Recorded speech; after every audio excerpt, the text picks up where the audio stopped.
The semiconductor manufacturing industry is the cornerstone of present-day electronics and technology manufacturing. It is propelled by the notion of always creating better, smaller, faster chips, an ideal put forth by a founding father of the industry, Dr. Gordon Moore, the recipient of the 2008 IEEE Medal of Honor. A peculiar thing about the semiconductor industry is by making things smaller, the next generation of technology, you make them better, you make them faster, lower power and all kinds of things, but you also make them cheaper. That doesn't happen many other places, so you can't fall far behind the leaders in the industry and still be economically competitive. Dr. Moore, Chairman Emeritus and co-founder of Intel, philanthropist and environmentalist, has been at the helm of electronics and technology for 50 years. He is most notably known for authoring Moore's Law, which states that the number of transistors on a chip will double about every 2 years. Moore spearheaded research and development of the first microprocessor, which laid the foundation for today's complex chips. Well, that was the big breakthrough, because there'd always been this idea that someday we'd put a computer on a chip, but that day was always far in the future. That future has been the cornerstone of the computer industry for decades. In recognition of these achievements, IEEE is honored to award Dr. Moore the 2008 IEEE Medal of Honor for his contributions during an illustrious career.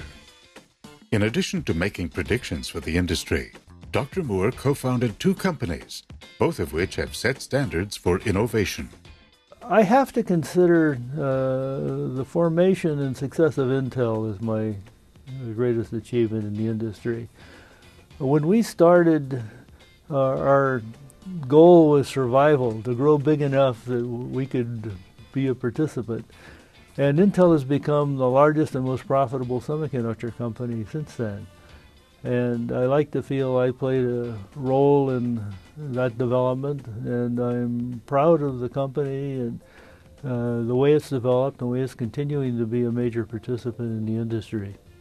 It is perhaps ironic that someone whose name is practically synonymous with the integrated circuit began his career not as an engineer, but as a chemist.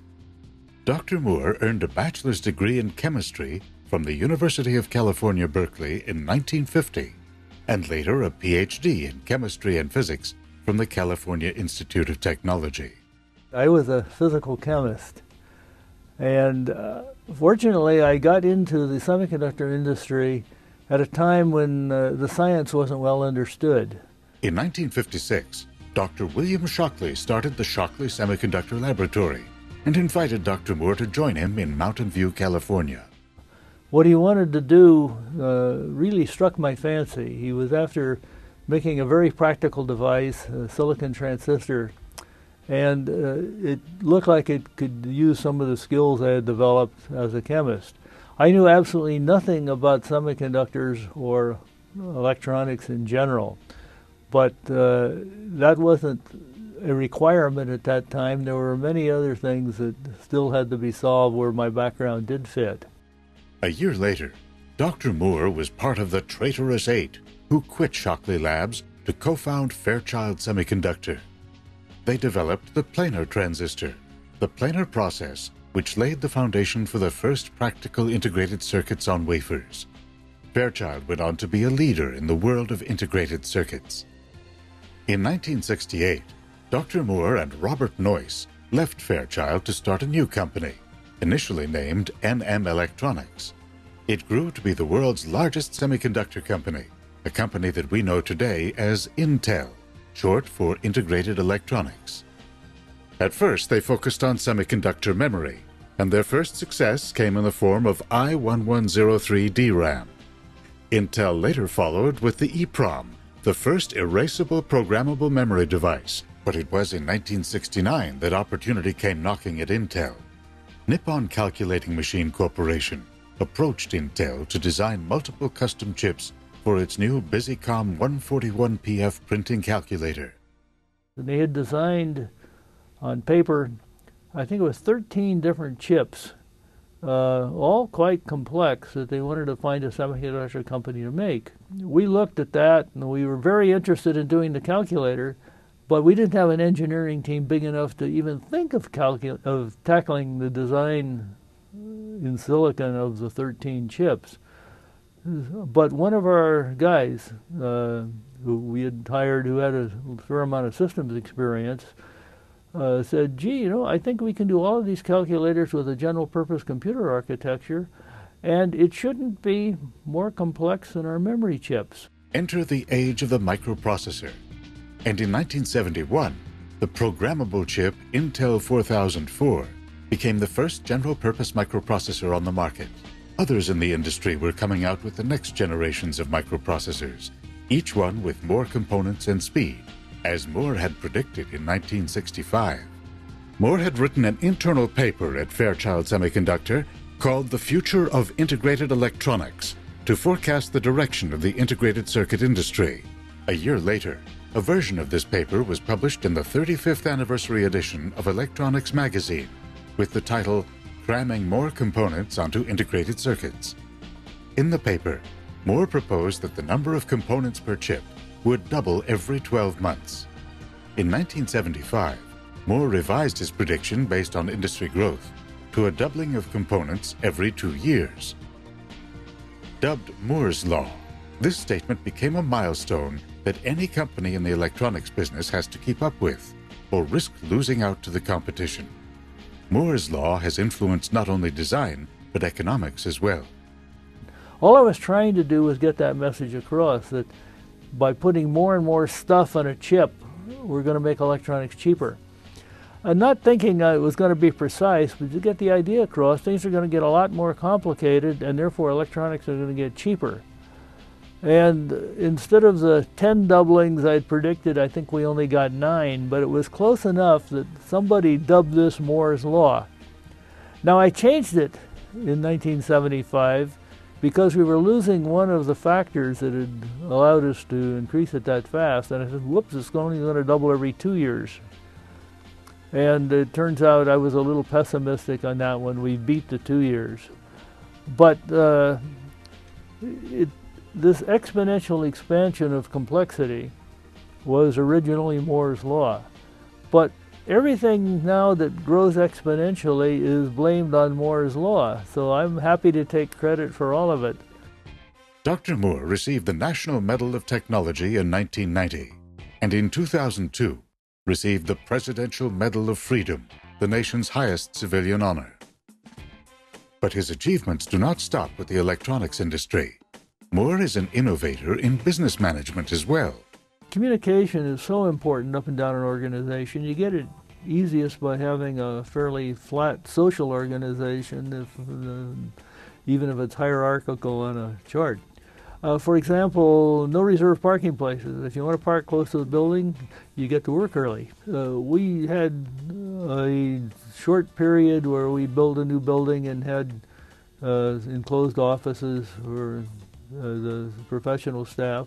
Then we started to grow a lot and decided if we did that again, it would look like jail cells. We'd have to have so many offices, so we decided to go for the open landscaping. I still have the biggest cubicle at Intel in spite of the fact that I don't come in here very often anymore. And the reason is I had a wooden table from my previous office that I wanted to keep, and it was larger than would fit in the standard Intel module, so they made me a somewhat bigger one. This open structure in the organization is conducive to the generation of new ideas and opening thinking. Dr. Moore thinks it's imperative for people in the industry to try thinking differently and come up with new approaches. Well, it's important to think outside the wafer, I guess I'd say, in our industry.